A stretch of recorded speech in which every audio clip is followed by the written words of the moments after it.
Yeah, what's up? Alright. Okay, cool, bro. Honestly, like, let's just dive into it, yeah? Like, I mean, I don't think like, for example, sometimes when I'm speaking to someone that's like lower elo ranges or whatever, like, there's like Sure. some stuff to talk about, you know? But because you're already like playing in like Master GM chow-ish lobbies, like, it's usually kind of chill, so we can just start talking about it, okay? Sure, yeah. Alright, so first things first, next time please make your bed. It's super, super important thing, like super healthy for your mind, bro. Like, Okay, I'm not gonna lie. That's part of my normal habit. You see that book right behind me? this one No, no, or no, no, no, this no. one? The red one right there. I'm Yeah. supposed to make my bed, meditate, do 5 pull-ups, then 3 stretches every day, and I do that every day. Today I didn't do that. I'm supposed to do it before I turn on my computer. So. Bad boy. Bad fucking boy. Anyways, Yeah. just chill. Alright, cool. So usually, right? Like, this is the general consensus. It depends a bit, because like the thing is, sometimes I discuss this at the start of the session, and it Mhm. depends a bit what kind of player I work with. I've had fucking diamond players do it, and like challenger players not do it. But Mhm. when you um load into this game right now, right? Like you loading screen, you see all these champs, you see your champs, like usually what's going through your mind heading into the game? What do you, and it's important to be honest about it, right? Because if you just tell me, yeah, I thought about this, this, and this, but you didn't actually consistently do that, it's like whatever. But it's very important for me to understand when you're loading into this game right now, right? Like what are like some of the stuff that you're like thinking about or already planning? So, you mean in general or this game specifically? Both. Well, in general, I mean, I'm definitely thinking about like primarily like jungle matchup and bot matchup for sure. Where my jungler's starting, that's gonna kind of dictate what I do with the wave early on. Same with the enemy bot lane. Um, like Lee Sin's not a really strong level 2, level 3 ganker. So I mean, with Draven Blitzcrank, you can make an argument for him going for a gank bot, but it's not like a Rek'Sai or something. As for my bot matchup, it's extremely fucking volatile. So like, I definitely get prio level 1, but um, but it's super super scary for us. We have to be there first. We have to be able to zone them off. And then ideally, like in this matchup, I don't remember if Udyr started red or not, but I'm looking for a 3 wave into a recall, most likely, to prevent Lee Sin from ganking. And then they slow push back, and then Udyr's on the bot side of the map. That's what I would do if Udyr starts red and we have prio level 1. That's what I would do. Okay. I mean, one little thing, I think Lee Sin going level 3 bot is actually really fucking oppressive, but Mm-hmm. like he's not like level 2 ganking, right? But overall, I mean, thinking about your matchup is important. I think usually one thing that you already say, which is Mm-hmm. correct, like taking this plan, like think about your matchup should usually transition into planning what you do in the first 3 waves, right? Mm-hmm. And like kind of like how you want to approach like level 1 and like what's important, right? So for example, like obviously if you don't walk with the wave or like you are scared of like getting teased or whatever, like that's obviously like a huge problem, right? I personally think even if you get hooked level 1, like let's say they're sitting in his bush, right? Let's say they're sitting here. You're playing Kate, like Kate Karma. He doesn't have 2 axes, right? Like this is the most important thing most of the time with Draven. If he has 2 axes, he's obviously like twice, like almost twice as strong, right? Compared Mm-hmm. to having one. If he has one, like Blitz is gonna throw a hook. This Karma will just like be able to throw Mantra Q. He can just start hitting them, right? Like I Mm-hmm. don't think it's as losing necessarily, but obviously like making it that volatile becomes a bit better for them. Well, if you just slow play it and like play for chunks and push an HP, it's like consistent, right? Yeah. But overall, I think the plan is good, right? Like this 3 wave crash is obviously something you can't consistently bank on, because there's also like a scenario where if your Udyr is starting topside, right, and he's like passing down, and they fuck up, you will never base on wave 3, right? Oh Like sure. you Yeah. will Yeah. always This is like the you general game plan. yeah, yeah, yeah, but that's good. That's good. That's nice. Like overall, I think it's good. Like keep in mind, like most of the time, the way how I would break it down. Let's go back. Like your matchup is something you should think about, and that's what transition into this strat. What you want to do in the first 3 waves. Then thinking about what enemy jungle might do and where it might start is good. Then Mm-hmm. what's important level 1 and first wave. This is all really good, you know. Like if you do that consistently, like obviously this will set you up for success. Cause like that's fucking as I said, I've challenger ADs just load in a game and just start kind of playing it. And maybe because they have good hands, they can like kind of play it out, you know. But like Yeah. doing this stuff consistently also really helps you improve over time, because if you make plans and for whatever reason the plan doesn't work right or something goes wrong, you actually have something to review or think about and reassess and improve over time, compared to you just playing and shit going wrong. Then you might be like, oh, this just went bad, right? But like it's way harder to come to a conclusion later. Anyway, Mm-hmm. this is all whatever. Like I already quickly went over the first 4 waves, so that's like fine. Okay.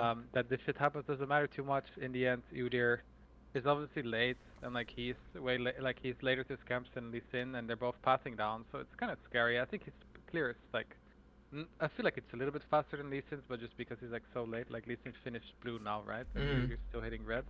Like you can assume that like he's gonna come down earlier, and also the problem with Udyr is like Udyr will never do 3 camp and match, while Lee Sin could do, for example, do like this, this, or like 4 camps or 3 camps and try to go down. Sure. Right? Yeah. So it's, Real quick, is your mic is a little muffled? Are you able to? is this better? Oh yeah, that's way better. Yeah. I had to turn it into my mouth actually. Okay. Anyway, they showed really late top, so I was like, the thing is, usually during the session, I don't like listen too much, right? Because like Sure. you Yeah. can Yeah. most of the time tell me what you're thinking, but I was already watching it when you were like gone. But the mindset of like pushing it as slow as possible is correct, right? Like we Mhm. want to make sure, like generally you're gonna want to do that as CAITLYN anyway, right? Because you're just always looking to stack, and especially since they're missing now, you just want to make them bleed as much as possible. So this is all fine. They were just like, this doesn't matter too much. Like most of the time, if the wave is even, right, and you're gonna last hit everything, it will be like almost impossible to get the third one without using a spell, right? Yeah. So this is because everything is even, right? So that's okay. Here, one little thing that this is some like really advanced shit, and Yeah. I Yeah. wouldn't necessarily even recommend you to do that. But like in matchups like this, right? Like Look for a Q. hook camp. Oh. No, not necessarily. Let me finish for a second. Like the important thing is to understand is when mostly where this is where Western bots often get cracked by Eastern bots, is that they will play the matchup in a way where Kaden will just posture the Kyria. This is really well, for example. They will posture at an angle where you are under threat in their range, but you're like forcing a skill check, right? Basically, what it means is you will try to like bait his CDs, because the moment when this guy whiffs hook, right, and like you, let's say you step up or step down to dodge it or step back, like their laning phase is over for the coming like 23 seconds, right? It's like blitz hook estimately. Yeah. If you want to play like that, like on short term, I would not recommend it. But if you start doing shit like that well, right, where you will start spacing in and out of ranges and like baiting CDs and like trying to like force them to throw spells at you in order to try and punish. If you punish that better, obviously you will start getting monster leads. Because like the lanes will start becoming so hard. Because like there's this little point like later where I think Karma's doing this. Actually, this guy ends up inting, right? Because she gets hooked, but Yeah. it's so fucking good. Because like let's say if she now steps back at the right time or she dodges down or up, We can just beat her ass. yeah, like this, he's initially not a champ anymore, Mhm. right? So that's something you can think about and like something that you can implement into your gameplay, like Mhm. spacing better. Like his range is like this, right? Like spacing around these ranges, or even like you're allowed to stand here, right, and go like walking in and out of it to try and like fuck him up.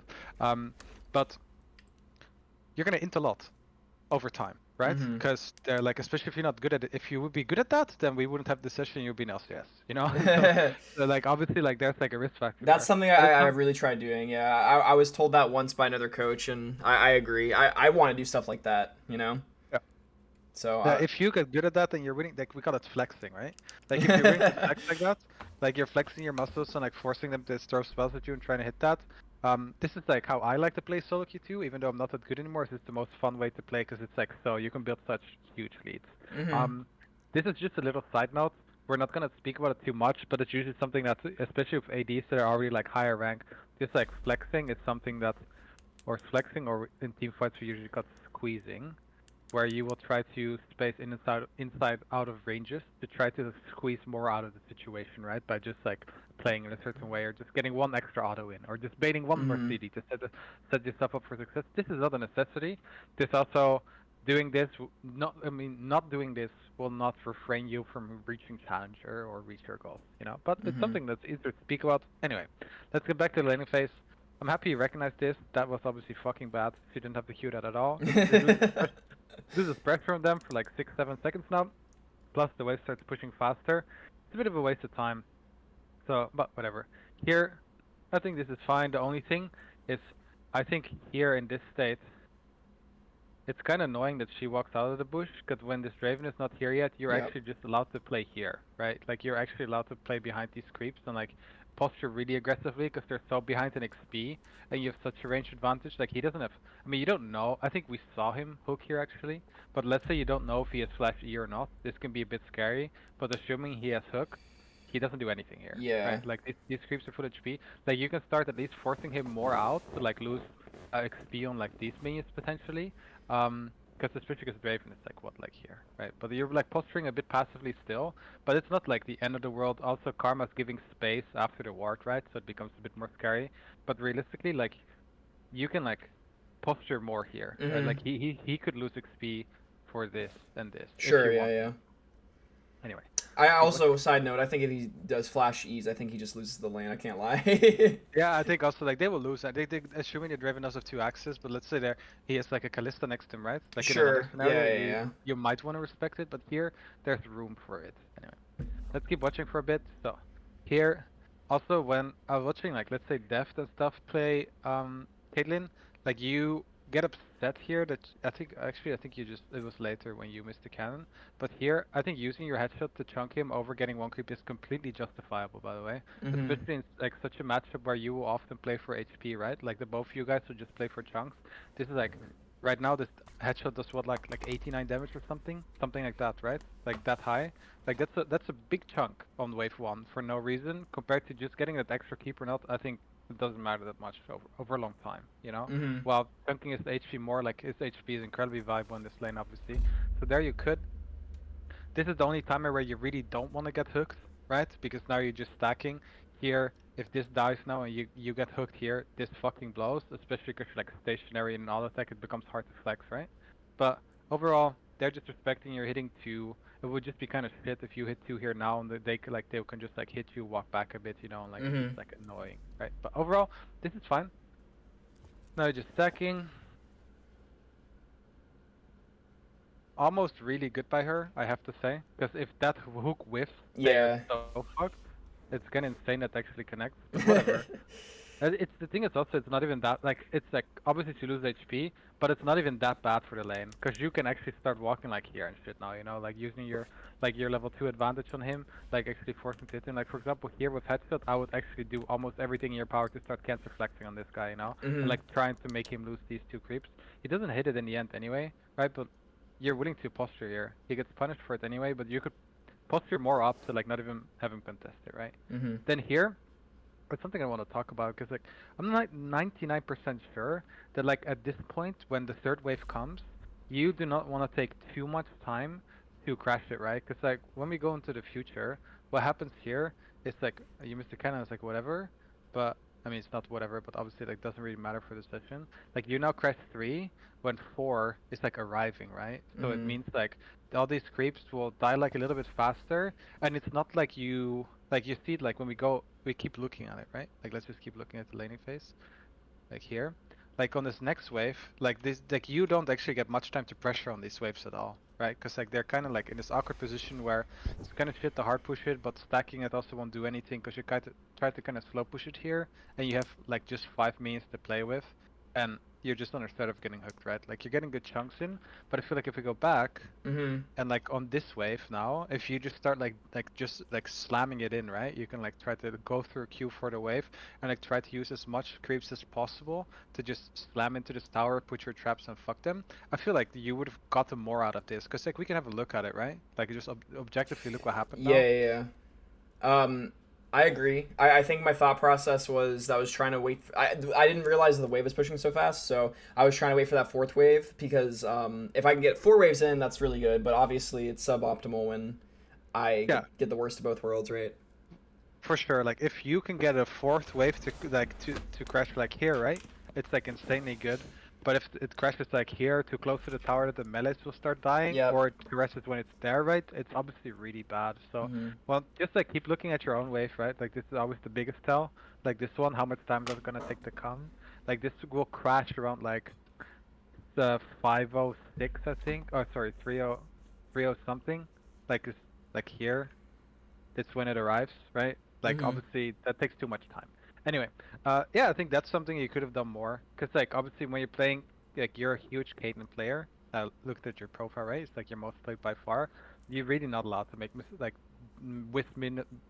windows like that on You're this right. champ, Yeah. right? This is very very weak. Quick question. Let's say I do get the 3 wave crash or the 4 wave crash, or whatever, and I get a huge wave. At what point would you stop hitting the wave, or stop hitting like the tower, stop hitting like the enemy team? Because like I try to be aggressive as possible when I do that, but I also don't want to get flashed on by Blitzcrank or like ran down by Draven. You know what I mean?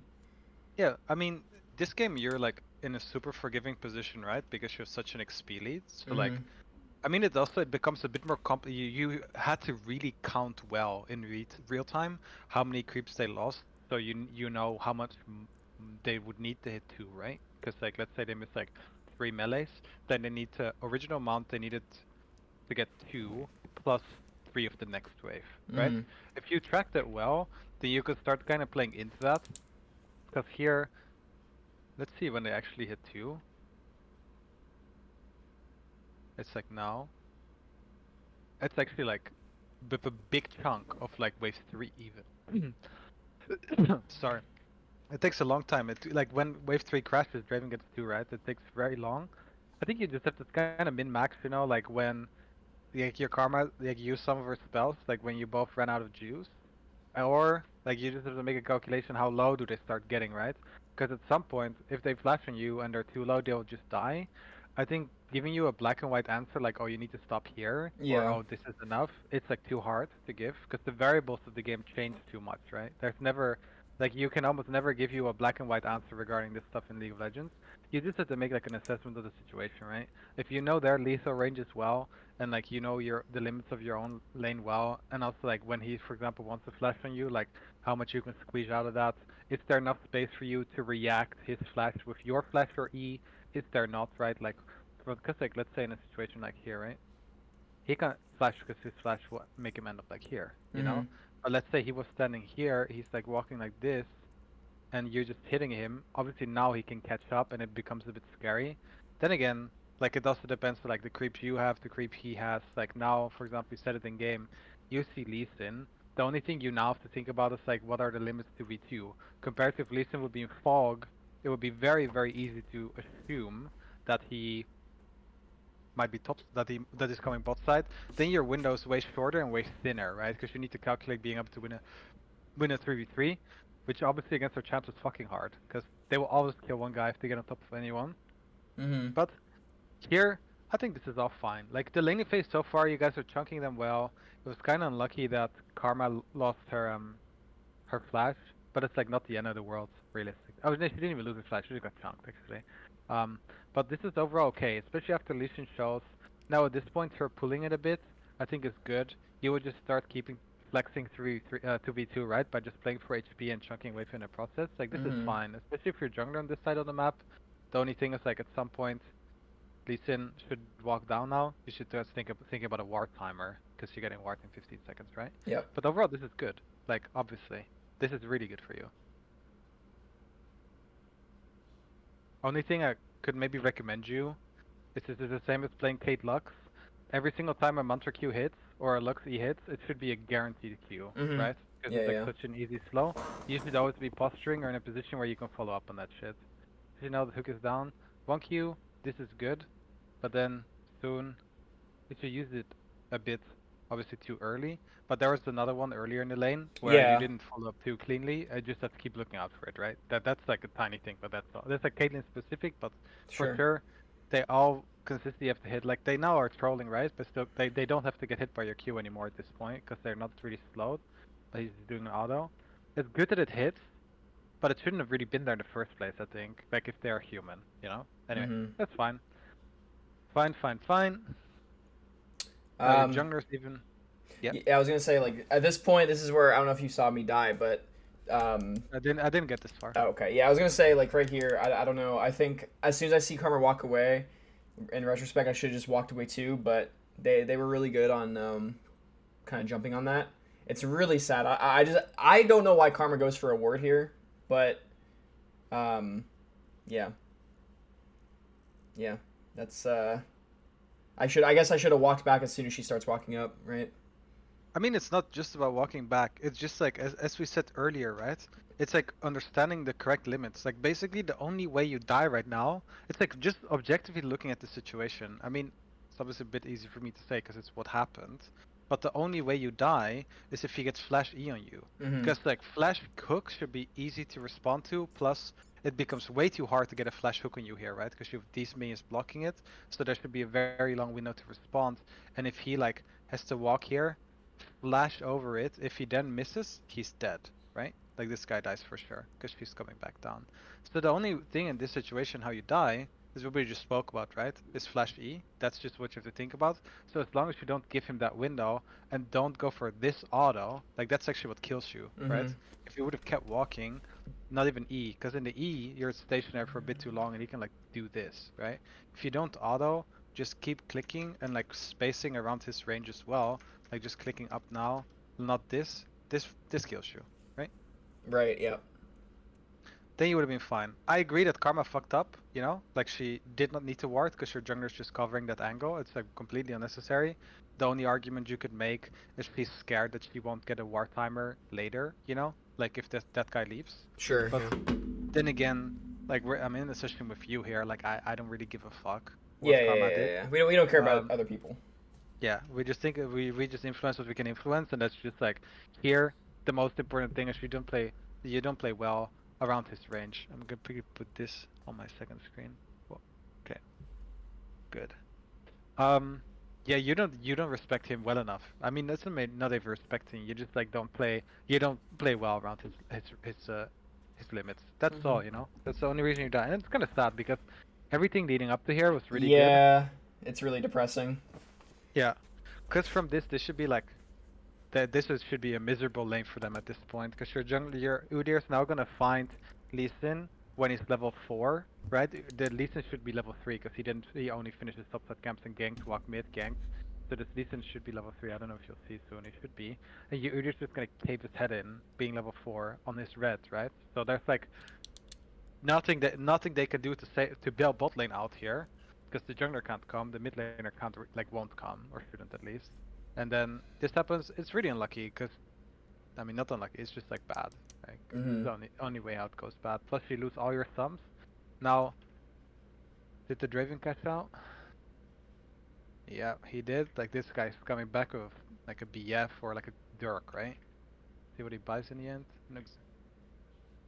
Oh, he didn't have a BF, he has a slow actually, but he has a Dirk for sure, right? I think so. Yeah.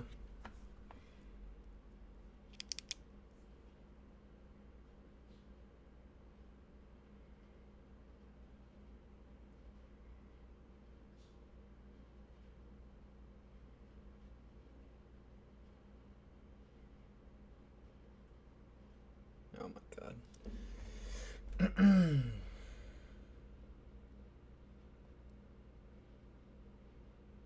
This is fine.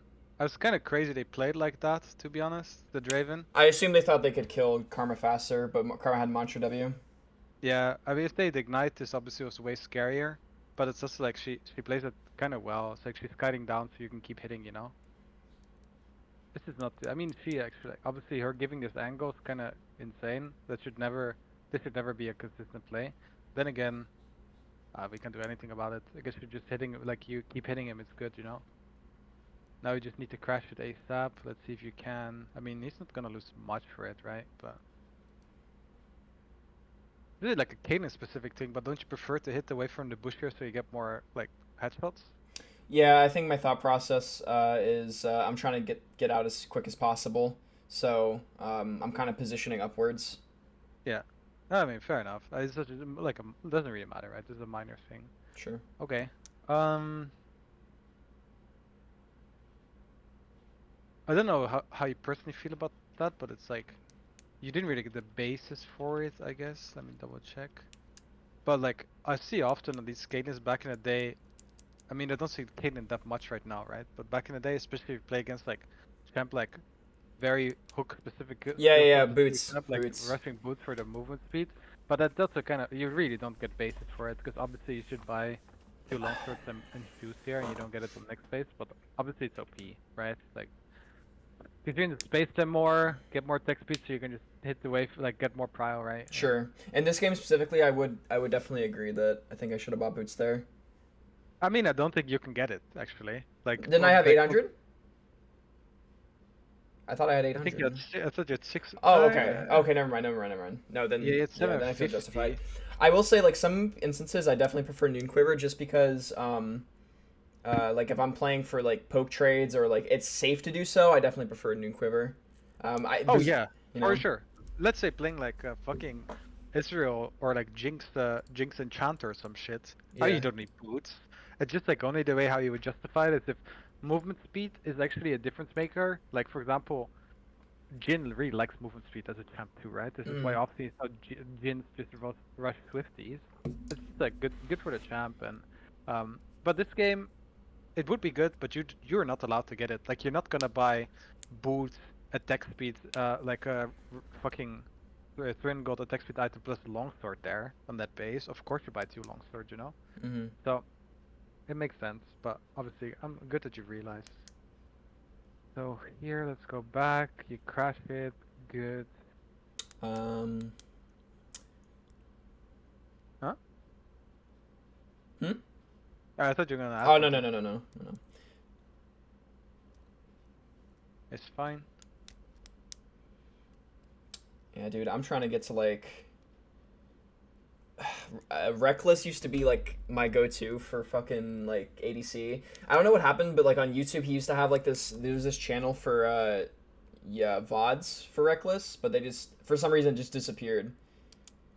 I mean, obviously this guy was fucking solo queue goat, you know, because like. Dude, he was This just is like every single game, he just knew exactly what to do. It was it was like crazy. it was actually I unironically had a session with like it was actually a theory session with someone else, and I just looked at this account. Like if you look at his stats, it's season 10, right? Like it's actually insane. Uh huh. Fucking this like averaging Yeah, like that's 4 plus disgusting, KDA, dude.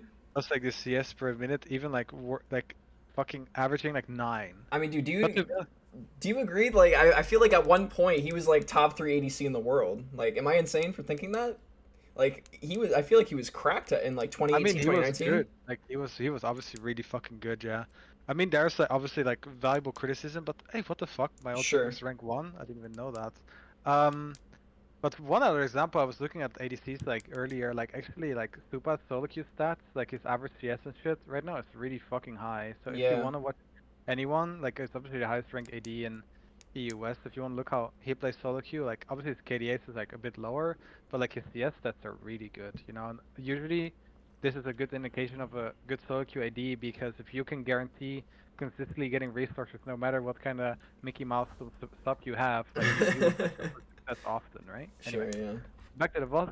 This is good. Like trimming the wave well. They don't get a timer. They could get Drake from this. There's nothing you could do about it. Then your Udyr is going grabs. So it should have been scary, Do but you, do this you decent shows. do you think there's any world here where I just shove it and go for tower or no? I thought slow pushing here and like building up a wave was best case. It depends. So the thing is, let's say we are gonna look at this wave state from the perspective where he doesn't get killed here right now by Lee Sin, right? Because I think this is like the consistent thing that would have happened here is they shove, go dragon, this guy goes here, there's trade, right? Maybe this is like too much to expect from a solo queue game, but realistically that's like in a league game that's what should happen, right? Then here the hard thing is it's like if you hard push, you might be able to like bail yourself out when they're hitting this. Because if you slow push, right, you're gonna stack this, then like the next one you're gonna shove it from like, let's say this area maybe. It becomes incredibly fucking scary because after their dragon, their Lee Sin could be here and you did not get the wave in, so you're stuck for a bit, right? This is why when you're putting Kate Lux in or like Kate anything in competitive, you'll rarely see this happen, right? Because like you will get fucked because like if you want to stack it and you stack and stack and you can't do anything on that slow push because your jungler's top side and their jungler's bot side, so it's kind of scary.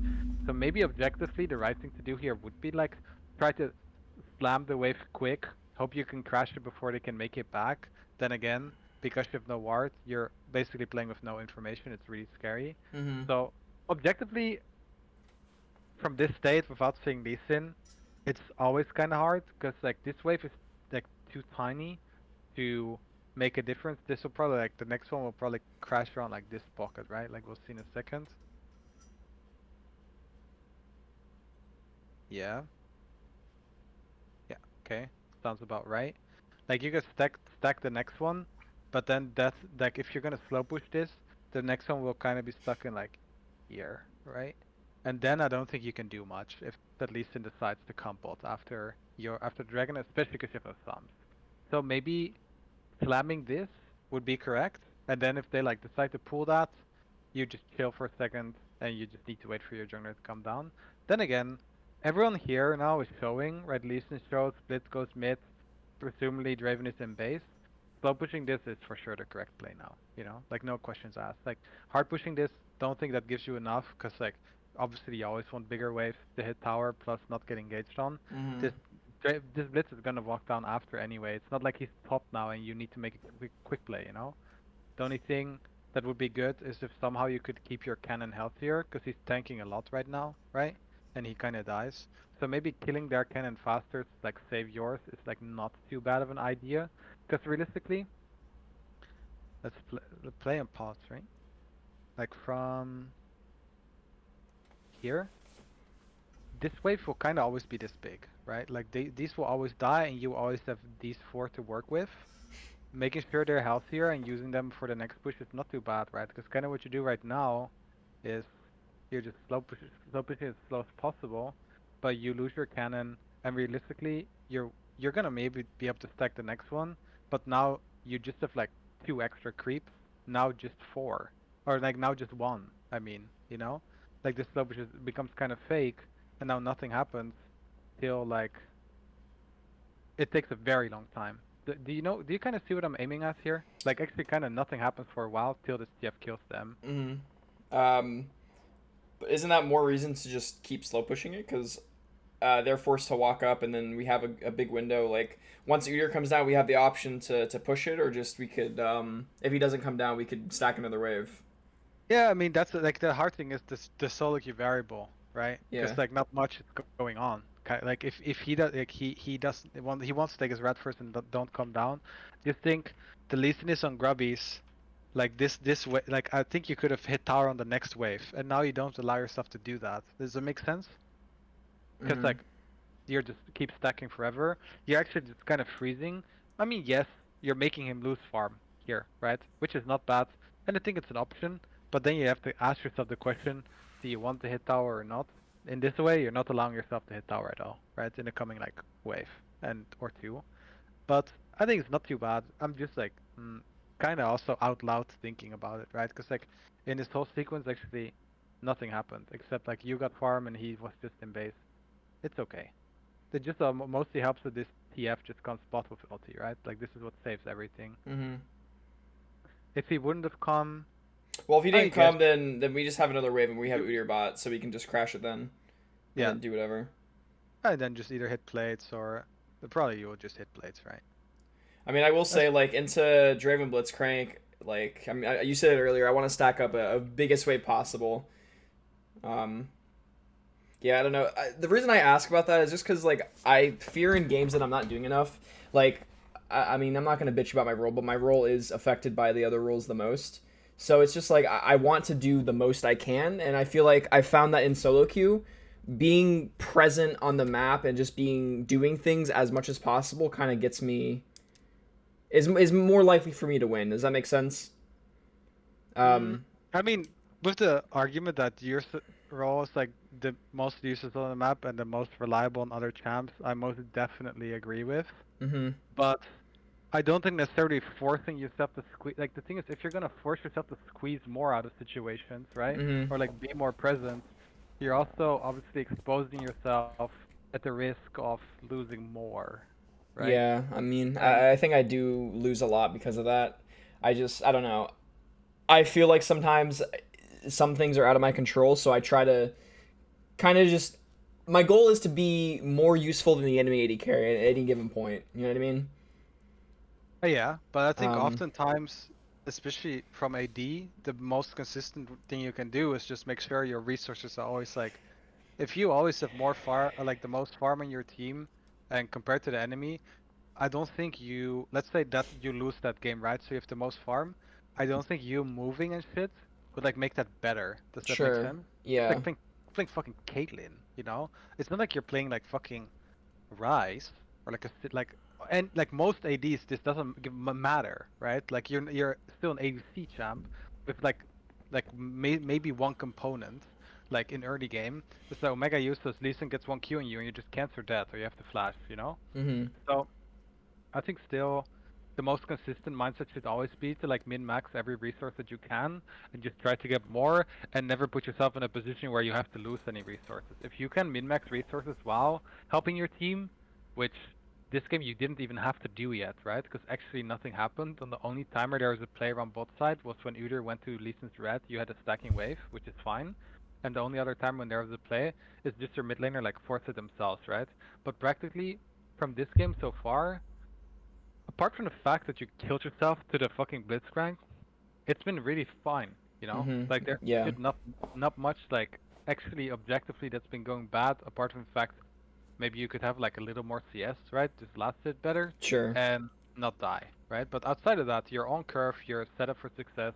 Obviously their Lee Sin is kind of strong, but outside of that, you should be able to like you should be able to carry this game from this point onwards, you know? Like if Yeah. this fucking deft on CAITLYN, the enemy should be cancer scared and know they might lose, you know?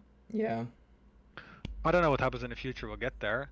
But obviously this is really grief. You should never, if you are allowed to get cancelled here or maybe even killed, this is really fucking annoying. Cause like, you're, after this base, you're Thanos, you know? Yeah. So, Yeah.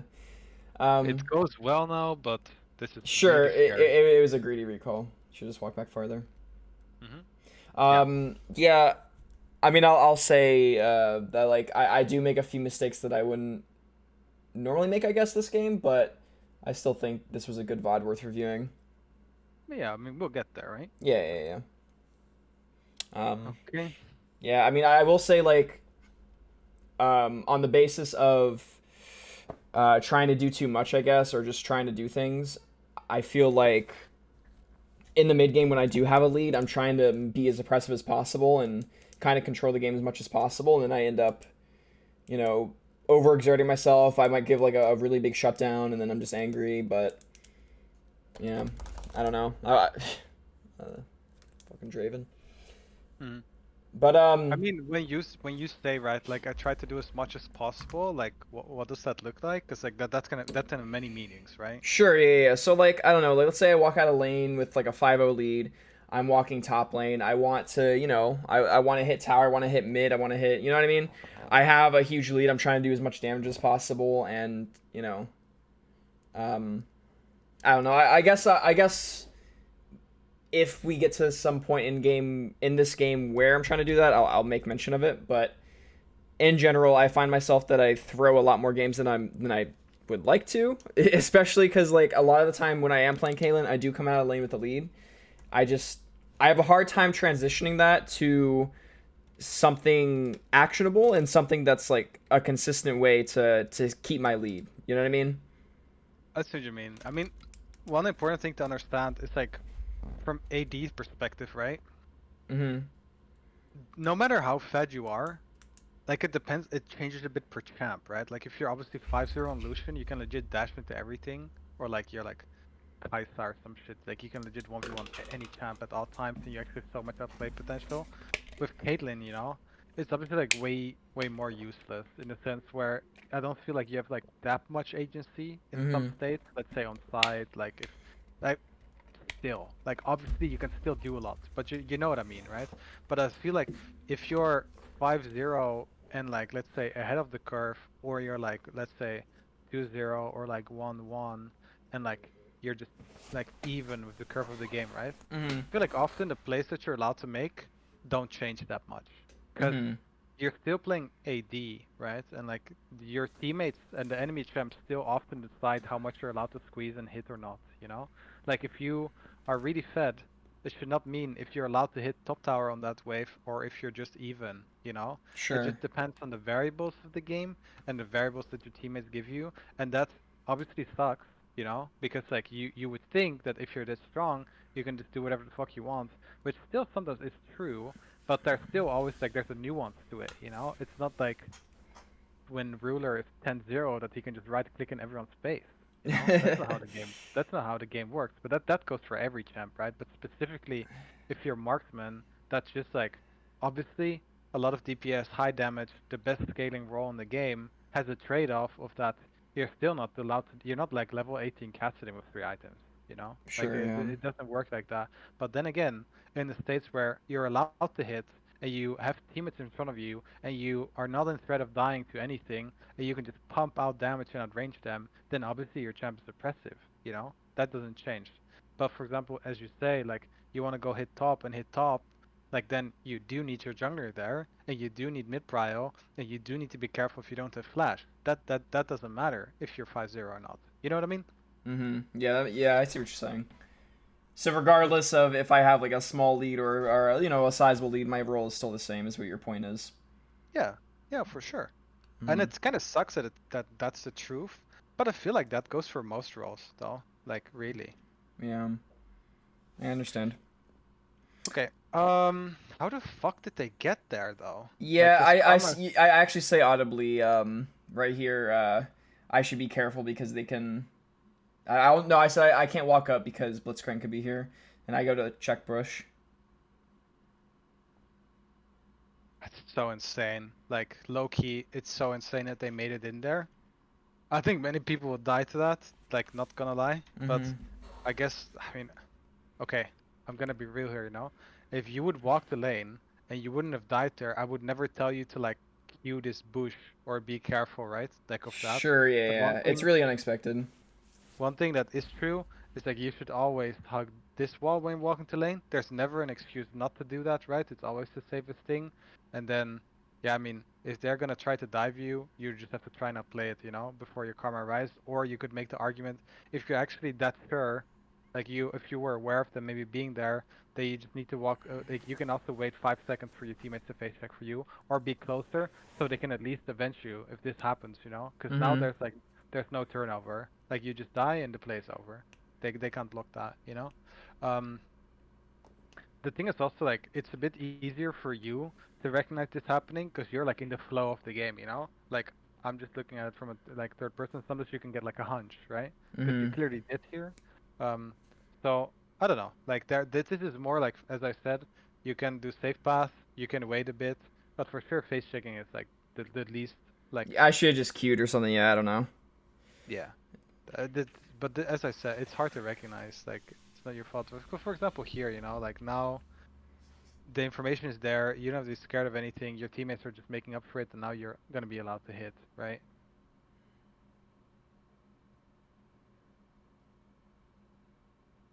But that death was really bad for the game.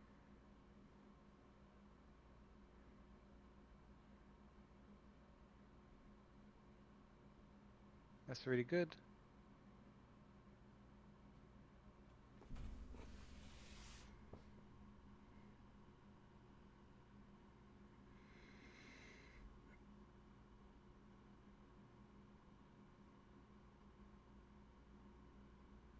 I think here you should not have to hit plates, in my opinion,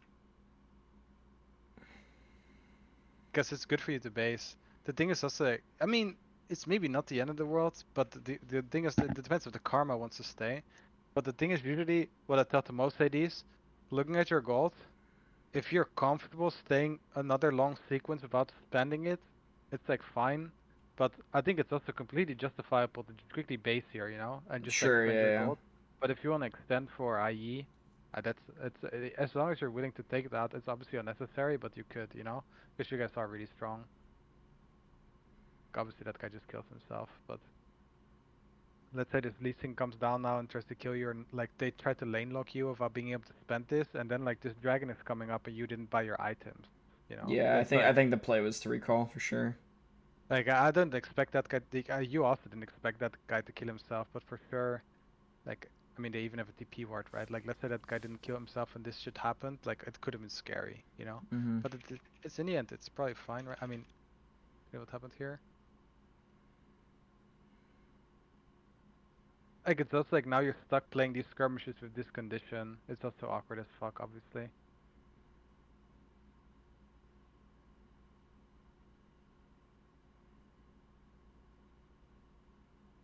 you could argue that if you were base, this wouldn't have happened, you know? Yeah. Because this Talia would have never flanked TP there, and they also wouldn't have done that. This is good. Now you're even... even greeting even harder, I guess, but they can't punish you, and you still get dragon, so it's okay. But if you can't carry this game from this position, it's kind of crazy, actually. Let's see, though. Walking Yikes. top is correct. Yeah, so most of the time I go top lane, unless like dragon's coming up or something. Also, I'll go top lane if... I guess I'll wait for the sequence. Yeah, let me...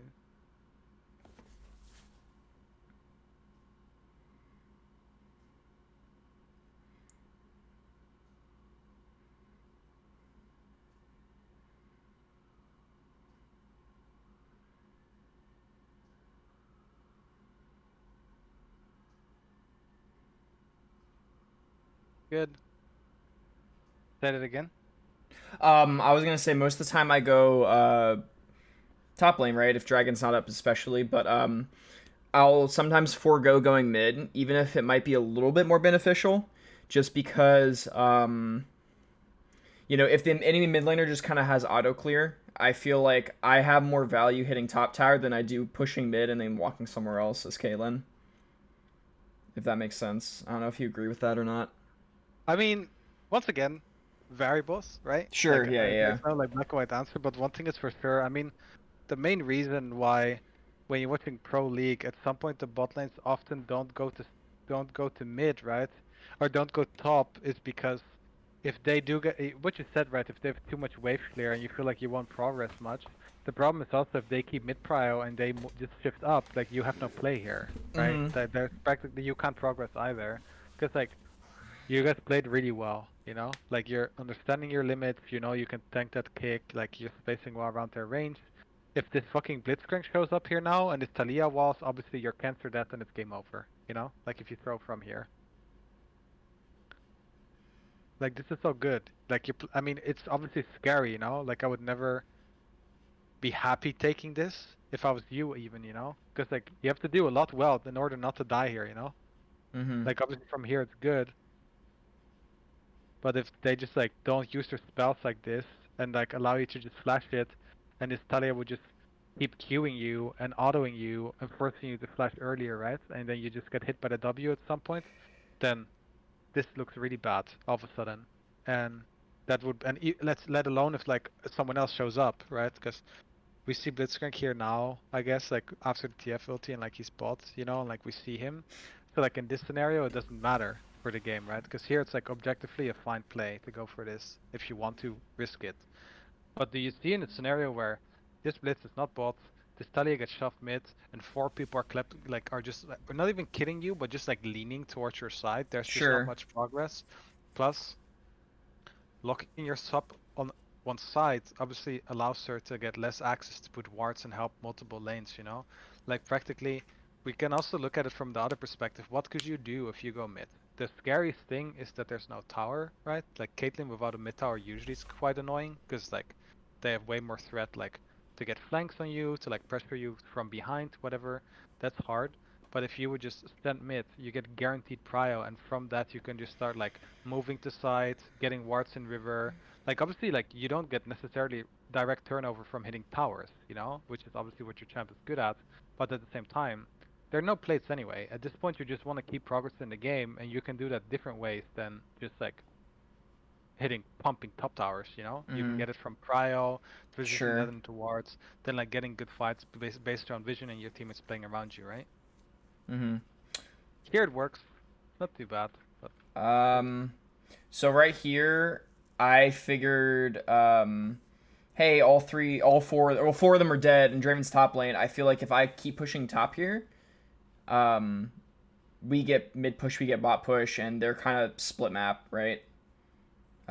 So I figured pushing here was the best call. Not necessarily hitting tower, but yeah, I mean, TP advantage. I mean, I feel like you don't have to. Like the thing is also, at this point, like you also have to understand when is it justifiable to squeeze a lot, you know? Mm-hmm. It's like realistically, you're like so fed now. Like the years have such a huge shutdown. You have no sums. Like as I said once again, it's like so easy for me to say this because you just died. We just saw you dying, you know. Sure, yeah, yeah. Like objectively, just from this point, like your team is getting 4 people are dead. You just got top tower. Every wave is going in. Pushing this one wave or not doesn't transition into anything. Like you might feel like, oh yeah, now they have to farm this, or like now they have to farm this in the next wave. But he's gonna have to do that anyway, you know? Like you will always push this wave in base.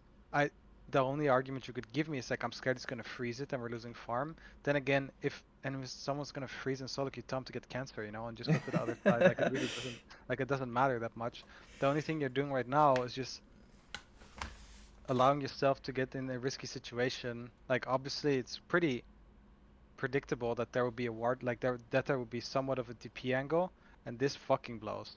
Because now everything that happens on the map, like you just gave fucking what 900 gold to Gragas, which is obviously like a shit ton. Plus you can't get any resource for 30 seconds. Your entire team can't play the game while you're dead. They just have to wait. Like you're already getting so much, like from here alone, you know. Mm-hmm. Like a better argument would be if you try to kill the tower as slow as possible to just make him bleed more creeps. Don't one-shot it. People are dead all the time. Yeah, actually, yeah, I should have just held the wave here, I think. Like you're pumping it, one-shotting the tower. This also forces you And to then, catch the next wave higher, yeah, right? yeah, yeah. Yeah. I'm quickly gonna grab a can of sparkling water and then we continue. We will go quite a substantial amount over time, I think, and that's fine. Okay. Mm-hmm.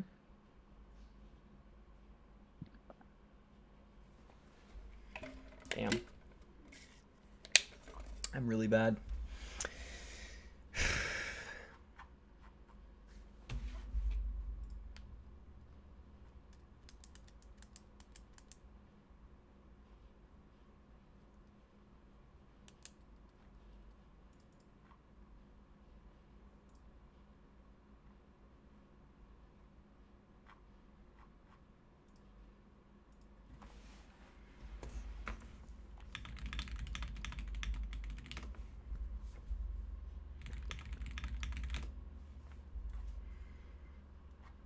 Okay, let's continue. Mm-hmm. Anyway, big conclusion was right. Don't have to do it. Once again, like the turnover also isn't that substantial, right? Like pushing this extra wave, what does it actually give you? I think the pressure is kind of fake, you know? Yeah. The Mm-hmm. Draven will farm it anyway alone. The other people can just go to other lanes, and it like playing Captain Hindsight, it puts you in So like what's straight up the TP. so what's the takeaway here? First and foremost, understanding in game what like what it like what the risks are with doing it, you know. Plus what the like you need to kind of do an equation, right? So firstly, risk is what? Obviously like TP maybe dying, you know. Plus you get like a slower and like the not necessarily risk, but like a downside or like maybe like a downside is you are delaying your tempo, right? Because you're staying on the map longer. Most of the time, this goes for competitive matches. But a good like little metric is if you walk out of base at the same time as the enemy, you should always be in a good position because your waves are soft, right? From a tempo perspective. Anyway, then like um, you're losing tempo, right? And what is the upside? Like, what do you actually gain? The upside is just like one more wave. Being what you said, that like they now have 3 pushing lanes. If you push this well next one or not, they have that anyway, right? Because Mm-hmm. like it's either they need to collect it here or under tower. That doesn't really matter that much, you know? So if the upside is just like one wave, and the downside is you're losing tempo for it, and the Uh-huh. risk is you TPing and dying. If you look at all these variables, right? Like, do you still think in hindsight, even without seeing yourself, let's say you base and live, you know? Do you think that's good? Mm-hmm. Yeah, I Probably understand. not. No, So like definitely not. Yeah. try to maybe think about these things, right? Like your risk, the downside and the upside, you know? And if you then think it's if you think about all those things, then you're like, yeah, that's worth it. Fuck it, bro. Like then it's good. But I think the correct play in hindsight would have always been make the tower die slower and then just base. And base if you like the TFTPing there for no reason, it's kind of bad, right? Because you should all base after this, so him putting pressure with TP doesn't really translate to anything. But you should just base, you know? Like after let the tower die slow and base, you spend a shit ton of gold. After that, you just go mid, start maybe playing for Herald. If they get Herald, you start putting wards on bot side and just like play the game. Obviously you need to play the coming next sequence a bit more scared because you lost your flash, you know? So Yeah. obviously that's a bit scary. But also like having to play a sequence a bit slower because you have no stun is totally fine in solo queue, you know? Because realistically, once you have flash, you're a cancer 1v9. Like, you should be able to just absolutely, like, 1v5. Yep. So on the basis of like risk versus reward stuff what we just talked about, how would you kind of think of, like, how do you train yourself to think about that stuff real time? Because I mean, my first like what I would assume is like, you know, muscle memory and kind of just experience. But I want I'm wondering if you have any ways to like kind of squash bad habits and kind of think about that stuff in real time. Yeah, so the thing is, like, every decision you make in game should translate, it should be a trigger, right? Like, practically, I mean, this is like something we spoke about before, right? Even let's get rid of this. Like, let's say the pre-game stuff, you know? Like, you playing with purpose and intention, so you're making a plan about your lane, sets you up for success, right? Mm-hmm.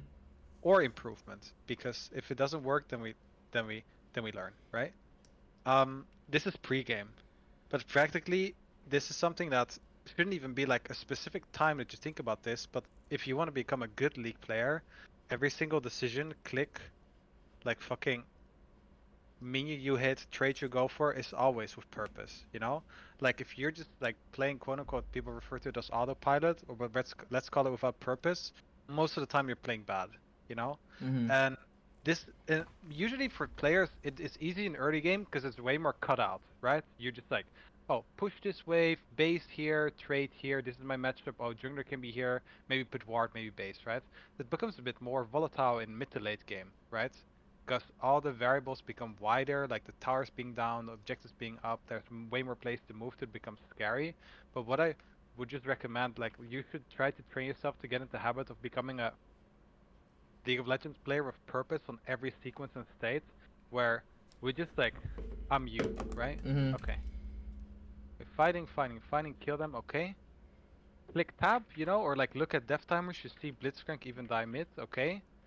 What is gonna happen in the next 30 seconds? What's gonna happen in the next 1.5 minutes? Think about chess, right? Mm-hmm. Like this is board. Okay, I just planned that I move my pawn here, but what happens after, you know? They will probably move their pawn here. Now it's here. Yep. Do I take it or do I move it? Or what is my like step 1 and step 2 is always pretty easy to predict, right? Your move and their move enemy. But what we need to try to get into the habit of is going to 3. It's like our answer to that, you know? If you can start doing that, and to come back to the original question, right? Like, how do I train myself in the habit of getting to option 3? This is just repetition. Mm-hmm. That's it, you know? If you play with purpose, right? Like after this session, like you just think about everything we spoke about a bit, you digest it, you know, and then you start, maybe even like you should not instantly start, maybe you want to instantly like log into the session afterwards, you know? Maybe you do, I don't care. And like we will get there towards the end, right? Where we make like a little like goals, you know? This is something that Sure. I'm Yeah. a Yeah. huge Yeah. fan of. Like we come with like 3 things preferably that you start working on after this. If the number one goal is like playing with purpose, and thinking of step 3, right? Our answer to their move. So our answer. And you will just make this your main point and you need to find a trigger that you can keep thinking about this. When I used to be player, right? Like I don't know if you knew that. I used to be player before this, like before I got into coaching. One thing I did is just put like a fucking like Google clock, you know, or like a 1 minute timer where every single timer like a little sound trigger goes off. That's It makes actually what I used to do. It's so funny. yeah, this is OP, right? Yeah. This will help you. There should be like there could be an outside of game trigger that helps you like get repetition, right? Because at the end of the thing, reps it's one of the scientifically proven best ways to learn for most people. Right? Mm-hmm. It depends from person to person. This goes from studying to sports, now even to League of Legends, right? If you get reps and make things part of your like inactive brain habits, you know, like at some point the preferred outcome is that we do not have to get a trigger, but this becomes a habit, right? This is what we want. Yeah. This is our end goal, but this always comes with reps. So we need to keep doing that. So here in this state now, your plan should be, okay, my next move is pushing this, killing this tower. What they're gonna do is they're gonna respawn. Draven might come up here. Okay, they're gonna start respawning. What do I do afterwards? Okay, they could have a TP, right? What can they have? How can I die? What is their next step? They could move to me. I have a lot of gold. What's the best thing I can do? For sure, not stay and be in base whenever they can collapse on me. That should be your plan, you know? Once again, every single plan changes in every state, you know? Yeah. There's also a good chance that you have multiple options, you know? Let's say everyone is dead.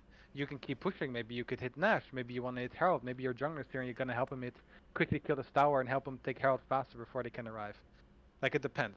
There are always options, but as long as you have purpose, right, and you make a plan and there's something that comes from it, even if we said, right, let's say we made step 3 and we made our answer and it's wrong. It goes bad. And then we learn and then from it. We have a learning point and it then transitions to improve.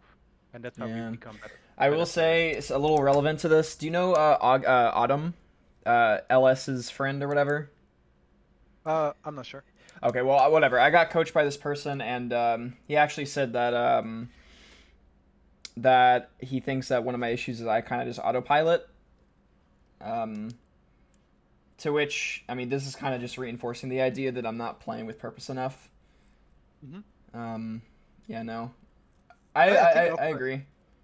I think like playing with autopilot is for sure. Like, I don't know you well. I just like, maybe this is a game you play better. Maybe this is a game you play worse.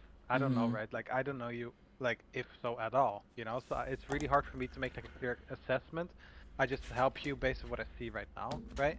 But for sure, like, playing with autopilot is like one thing, but then the question is like, how do we break it? And let's say, okay, we're not autopiloting, then what does that look like, you know? Like, what does not autopiloting look like? It's clearly like thinking more and like playing with purpose, but like having like set systems and structures in place, what does it look like, what we just spoke about, right? Let's say like this, the 3-step thing. Yep. Like your first innate move, their answer, and then like your answer to their answer. So you have like the coming 3 moves are already pre-planned. Like, Yeah. this is obviously really good, you know? And the thing is, sometimes this is a bit harder to do in solo queue because like their answer can be completely random. This is why players often hate playing in solo queue, because let's say you're laning, right? And you know your jungler's in fog, and he's in this jungle, but he could be in bot side, and the enemy randomly goes for a trade when their jungler's top. You could have never predicted that their move was to go for a trade, you know? Sure. Yeah. Because they're trolling. They shouldn't go for that. Because they're not allowed to trade here. This is why it's tilting to play against bad players sometimes, you know? Like, you're making the correct play while flexing, you know? You're gonna flex because you know your jungler can be there, or maybe even a bluff, right? Because your jungler's not there. And they are trading as an answer when they're not allowed. You're like, the fuck are these players doing, you know? But one thing is for sure, when you realize that they're griefing for trading on that timer when they're not allowed to trade because they don't know where your jungler is, you're improving because you're smart and they're not, you know? Because you know they're griefing. But like, as to come back to what I just said, autopiloting is telling someone that they're autopiloting is a good point of feedback, right? But I think what's even more valuable is we create a system or structure in place that helps you prevent it from happening. You know, that's what we should look at. That's what we should aim for. Let's see if there's something else really relevant from this game that we have to look at. Okay.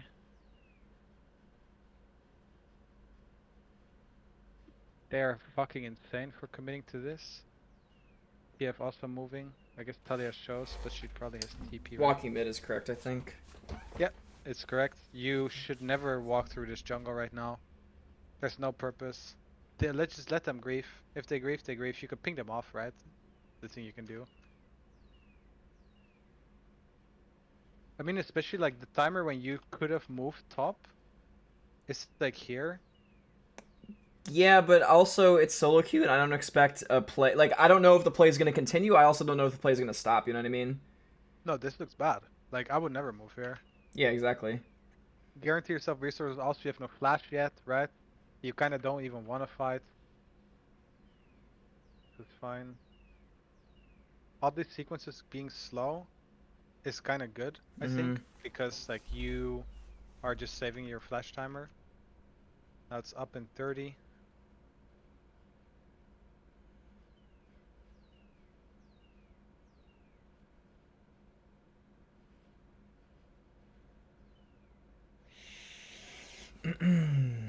After this hook being down and the cast being thrown, you could probably, like the Talia W being down, you could probably like, you don't have the Q here.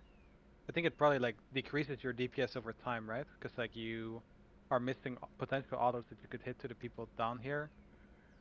Like for example, the Blitz and the Draven. Yeah. Like you could have in their face. Because like at that point when that hook is down and this W is down, there's nothing that really kills you anymore, you know? Except maybe like being Gragas tossed into the team, but that should be kind of hard with so many people in front of you. You could probably just keep hitting more, and that's also playing a team fight with purpose, like kind of understanding after which cooldowns you can start squeezing, right? It was like not really minor, but just here in this situation, you can for sure agree that like after this hook being thrown, you're being fine, and like you're either doing a great job peeling in his back right, and everyone is walking up and before you. You don't have to like queue like a fucking vegan, you know? Like just walk up and jumping in their face. Yeah. Maybe that's a bad habit of mine. A lot, kind of like when I get hooked, kind of alarm bells go off in my head, and I'm like, oh, I gotta back up and I gotta get out of here as soon as possible. But Yeah, but that's like bad play, you know? yeah. Like actually like the hook being down and you not being 1 HP should be a huge trigger to be able to like start pumping the fuck in, you know? Like this is just like this is seriously what like these top tier ADs are so good at, you know? Knowing exactly which spell has to be on cooldown and knowing their exact range how much they can squeeze out. Like if you wanna see someone that does that really fucking well, go watch Elk, you know, like his pro view. This guy squeezes. This guy pumps, bro. Like let's have a look.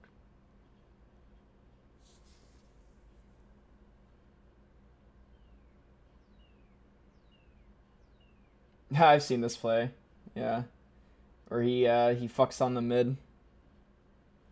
Like, he doesn't give a fuck, bro. He sees enough people, he just starts dashing in their face all the time, you know? Especially that fucking one team fight against the Azir. Let's even look here, right? Okay. Space. Keep keep hitting, keep hitting. Okay. They are there. Now dash out of the thing. Malka ulti coming. Okay, eat down. I love this shit, man. It's so good. Look here even. Look at this shit, bro. I mean, obviously this is what he has to do. But so many players would just vegan it out here. They can't see them, you know, but he knows he can't die. Keep clicking forward, keep chasing, frontlining his fucking Lucian. Great fucking job. Maokai ulti coming to peel him. Now here, I think this is where Azir tries to shuffle him soon. It's a little bit later. Yeah, look at this chip, bro. Like, he's like 1 HP. Okay, boop, kill that guy. Oh, eat, whatever. But do you see how cancer hard Yeah. he's at 1 HP, you know? It's like, Is that what you would say? Like you think about in a team fight at any given point? I that's what mean, you should, I mean, you should know exactly yeah. what kills you, what you have to be aware of, and your range is how much you can squeeze, you know? But the thing is also the way how you learn that is just by squeezing. You know what I mean with the term squeezing, right? Yes, doing as much as possible without getting fucking murdered. Yeah. Like, some people say it's playing limits. I think it's a bit more than that. But it's just like understanding what kills you and like how much forward, like, and how much you can pump and how much you can get out of the situation, like completely min-maxing it, you know? And that takes time. Like, if you would do that well, as I said before, we wouldn't be here. But if you want to do that well, you also like, I'm sure if let's say this fight we looked at earlier right here, if your innate instincts start changing from oh I get hooked to like oh fuck I'm getting silenced and shit I'm a bit low I need to be careful, your camera's like going I can tell that this is not your like natural habit, right? Because your camera's going up. Imagine your camera after this would instantly go here, so you start looking at who you can hit here and who you can hit behind there. This shows me that you know what you have to do. Like already from this, oh shit, you're like clicking, your mouse is like going kind of up and shit. Like it's being like very, very scared, like you're just playing safe. Shows me that you do not have this killer instinct yet. But if you just start changing that and start recognizing shit goes on CD, and you can now, okay, Blitzcrank Q down, Talia W down, there's only one spell that can kill me, Gragas. So your camera instinct should be where the fuck is he? And so how far can I walk up? Yeah. And how that's what you should do, you know? I don't know if there's something else that was like really important from the VOD that comes later, but I also feel like we already have like so much information and stuff that you can work on that maybe we can Yeah. even call like talk about the VOD and we just transition everything we spoke about in just what should happen after, right? So